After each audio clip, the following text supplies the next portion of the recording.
এটা ছিল আমাদের কালিম্পং ট্রিপের একদম শেষ দিন।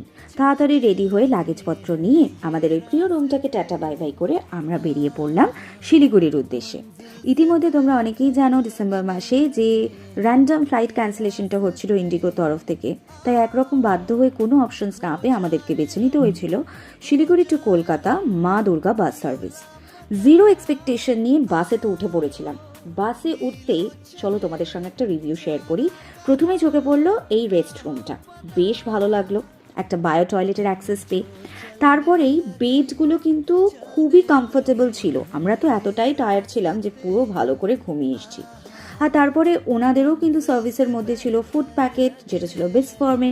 তার চেয়েও বড় কথা, যে প্রাইসে আমরা কালোসোনা ড্রিম লাইন পারচেস করেছিলাম তার প্রায় হাফ প্রাইসে কিন্তু এই সার্ভিসগুলো আমরা পেয়েছি।